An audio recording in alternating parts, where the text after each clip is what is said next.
The parking garage smelled like rain and cold concrete, and I sat in my Honda Civic with the engine off, watching the digital clock on the dash tick from 6:47 to 6:48.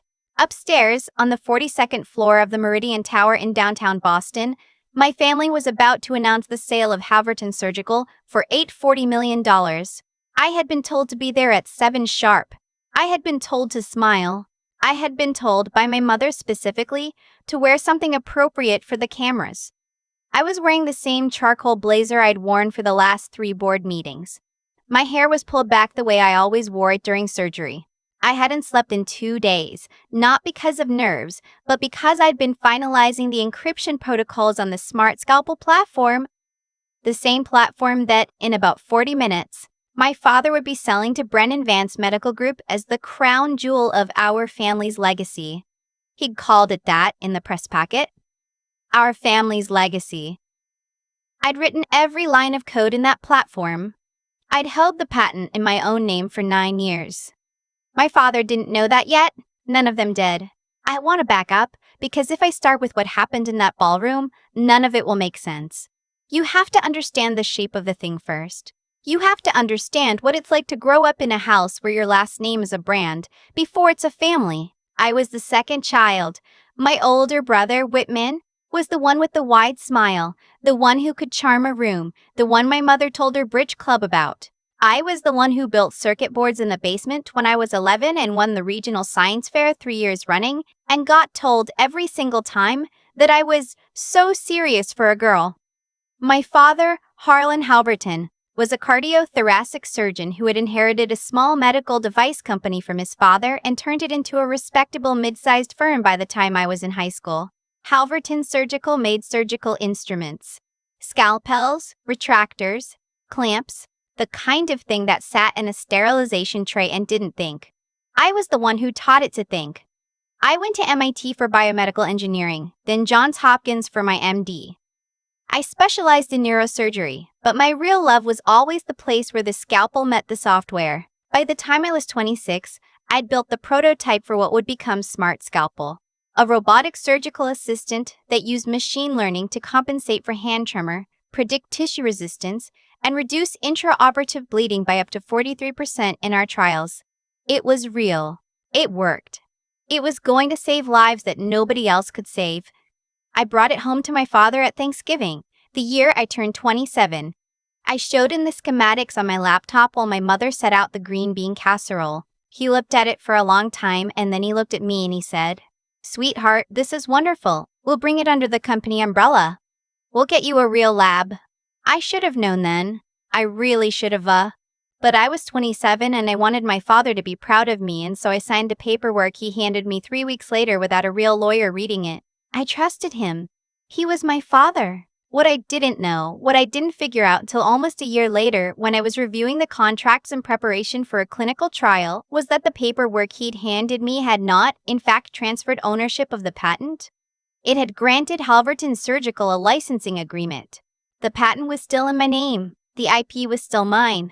My father had assumed, I think, that I either didn't know the difference or wouldn't catch it. Or maybe his lawyer had drawn it up wrong. Either way, I caught it. And I didn't say anything. I want to be clear about why I didn't say anything, because I think a lot of people would judge me for that. The truth is, at 27, I didn't want to fight. I wanted my dad to love me.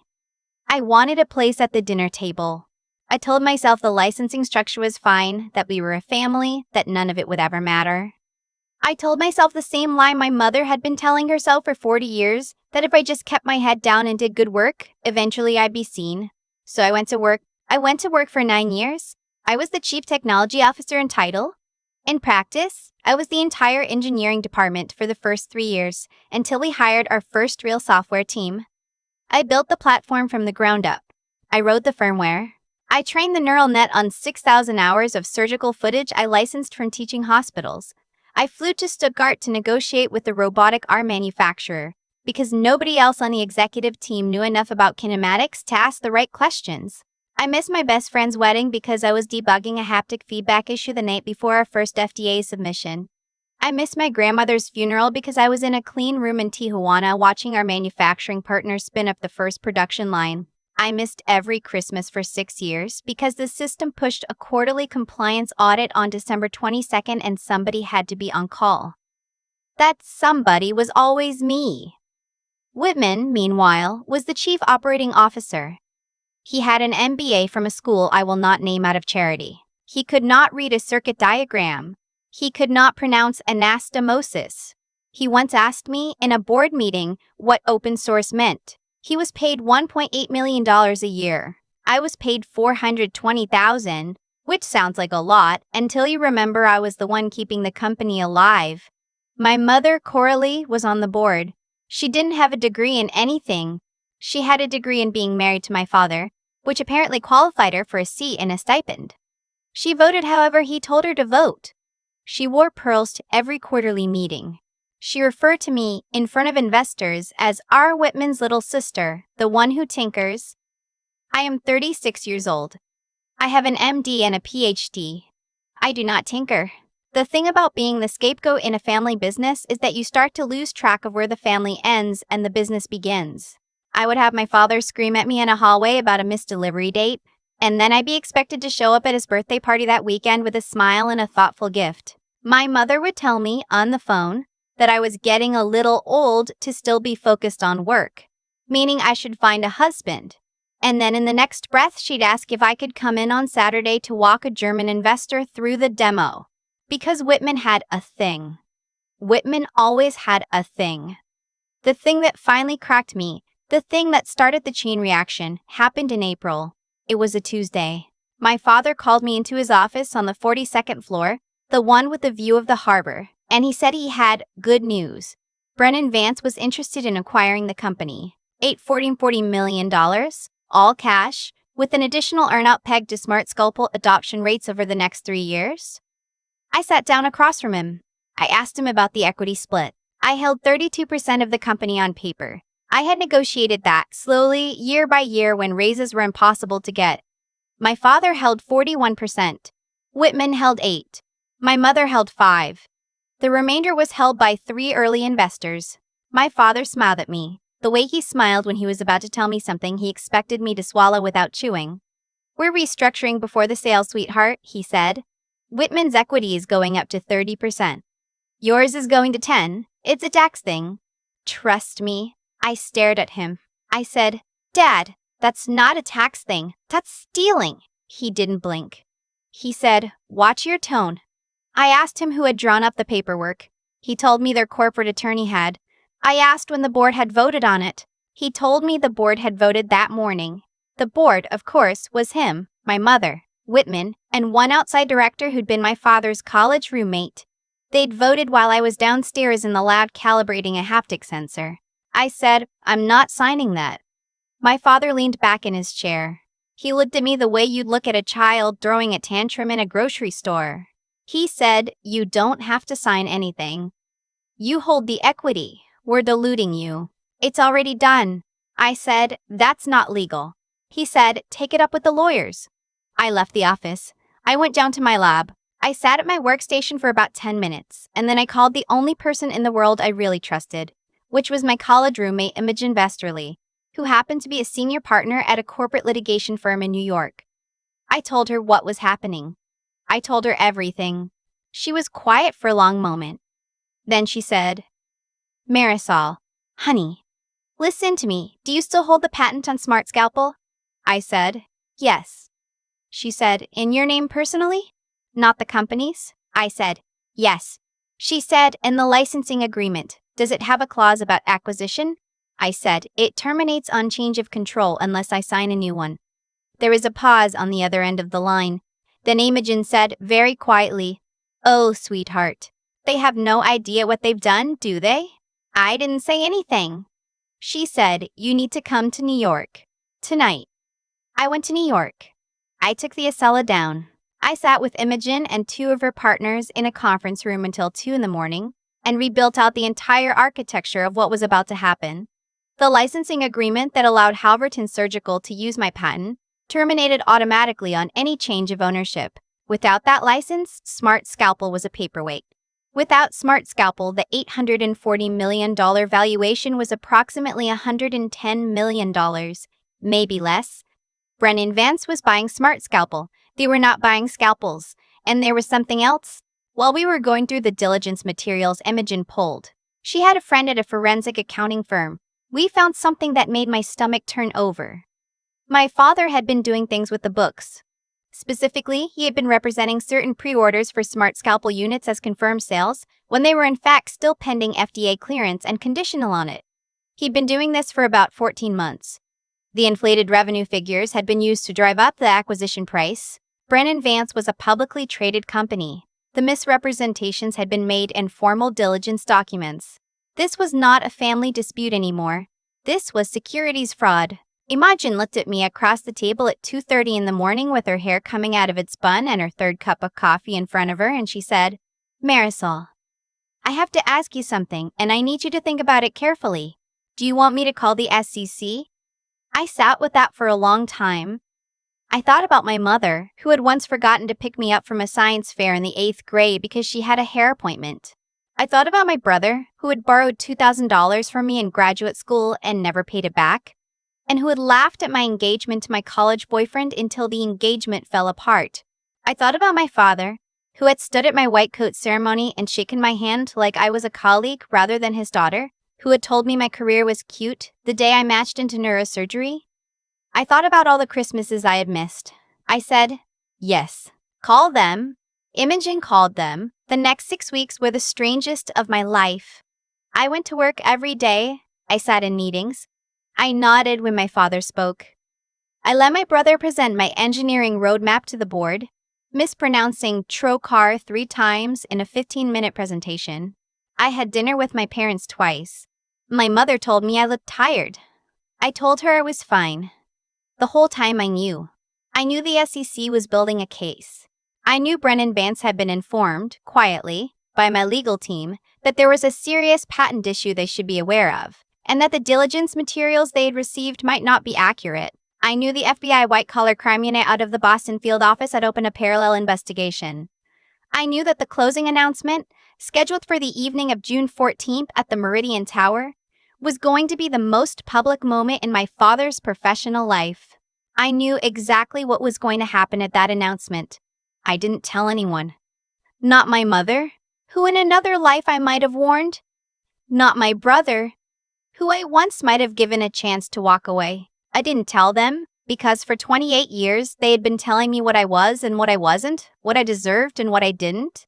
And now, for the first time in my life, I was the one holding the information.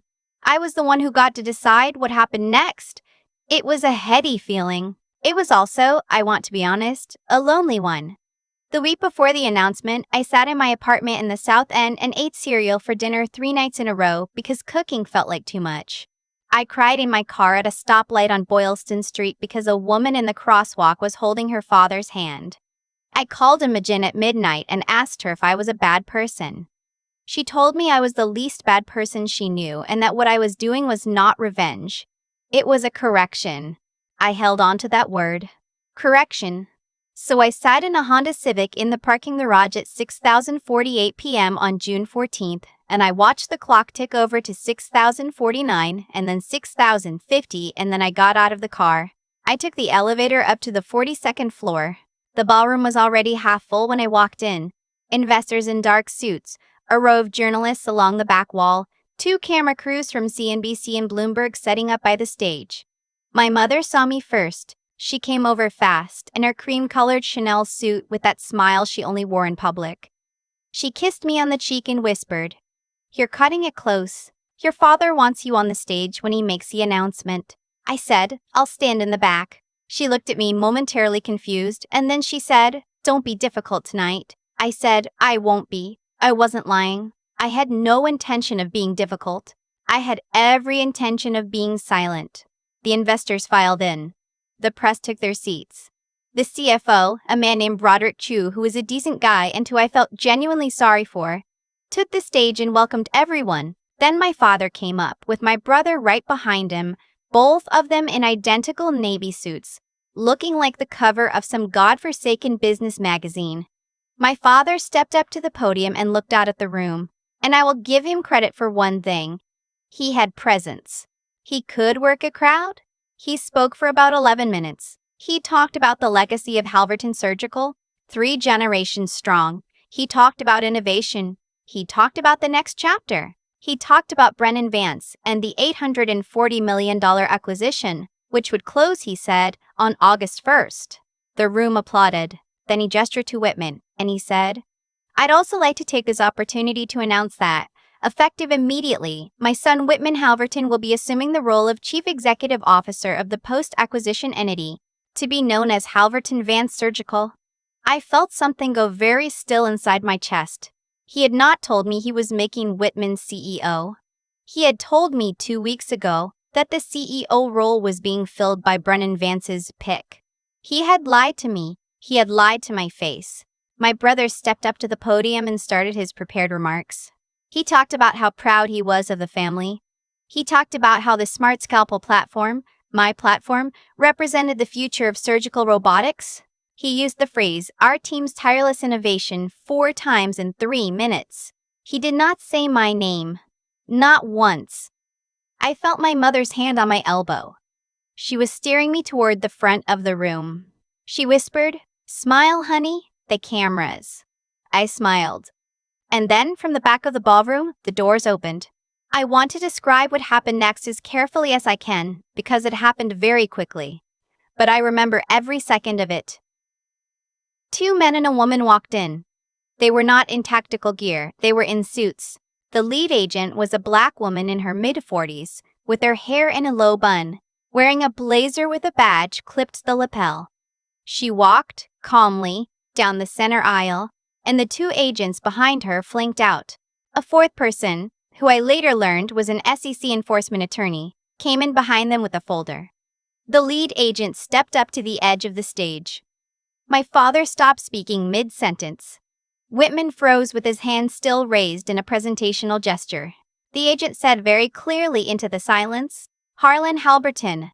I'm Special Agent Devereaux with the FBI Boston Field Office. We have a warrant for your arrest in connection with securities fraud and wire fraud. Please step down from the stage." My father's face did something I had never seen it do before. It went slack. Not surprised, not angry, just slack. Like the strings holding it up had been cut. He said, "There's been a mistake." Special Agent Devereaux said, "Sir, please step down from the stage." My brother started to back away. The second agent, a younger man with a quiet voice, said, "Whitman Halverton, you're also under arrest. Please put your hands where I can see them." Whitman said, "What?" He said it 3 times. "What? What?" He said it 3 times. "What? What?" Like the word had stopped meaning anything to him.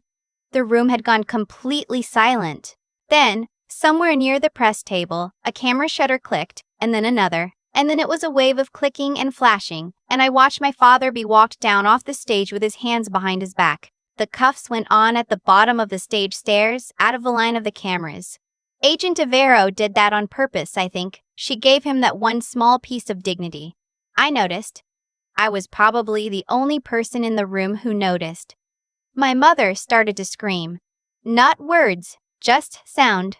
A long, animal sound. She fell against me. I caught her. I did not mean to catch her, but my body did it before my mind could decide. She looked up at me, mascara already running down her face, and she said, Marisol, do something. Do something. They're taking your father. They're taking your brother. Do something." I looked down at her. I said, "I did." She didn't understand. Not at first. Her face was still wet and pleading. Then I watched it move through her, like weather. She straightened up. She let go of my arm. She took a small step back. She said, "What did you do?" It was not a question. I said, "The patent on SmartScalpel was never in the company's name. It's mine. The license terminated this morning. There's no acquisition. Brennan Vance pulled out an hour ago. And the FBI is here because of the diligence fraud, which I reported 6 weeks ago." She said, You did this." I said, "Dad did this. I just stopped covering for him." She slapped me. She had never in 36 years raised a hand to me. She slapped me hard enough that my head turned. A photographer caught it. I have seen the photo since. It ran in the Globe 2 days later. In the photo, my face is turned to the side and my mother's hand is still raised, and I am not crying. My mother is crying. I am not. I walked out of the ballroom. I took the elevator down to the parking garage. I got in my Honda Civic. I sat there for a few minutes and then I drove home. The next morning, the story was everywhere. By the end of the week, the SEC had filed civil charges against my father, my brother, and 2 senior executives. The criminal indictment came a month later. My father's defense attorney tried to argue that the misrepresentations had been my responsibility since I was the CTO. They produced a memo with my signature on it. The signature had been forged. I knew it had been forged because I'd never seen the memo before. The forensic document examiner the FBI brought in agreed. The forgery, it turned out, had been Whitman's. Whitman pled out 18 months in federal prison and a $5 million fine he would never be able to pay. My father went to trial. The trial lasted 6 weeks. I testified for 2 days. I did not look at him while I testified. I have not looked at him since. He got 7 years. My mother filed for divorce within the month. She came to see me once at my apartment. She had lost weight, her hair was uncombed. She sat on my couch and she said, "Marisol, I have nothing. The house is gone. The accounts are frozen. I need help." I made her a cup of tea. I set it in front of her. I sat down across from her and I looked at her for a long time. I said, "Mom, when I was 12, I told you Whitman had pushed me down the stairs at the lake house. Do you remember what you said?" She didn't answer. I said, "You said, 'Don't ruin the weekend.' You said it like he'd spilled a glass of milk. I had a fractured wrist. You told me not to ruin the weekend." She started to cry. I said, "I'm not going to ruin your weekend, Mom. But I'm not going to fix this for you either. There's a women's shelter in Brookline that takes referrals. I can give you the number. That's all I can do." She left without drinking the tea. I did not give her the number. I will not pretend that I did. I sat on my couch after she left and I cried for about an hour, and then I got up and I made myself dinner and I went to bed. That was almost 2 years ago now. I founded a new company 9 months after my father's sentencing. It's called Lumen Surgical, and we have 43 employees and a Series B that closed last spring at $190 million. The SmartScalpel platform, the real one. The one with my name on every patent is in clinical trials at 4 academic medical centers. We are projected to save somewhere between 14,000 and 22,000 lives in our first 3 years of full deployment. That is the number I think about when I think about anything.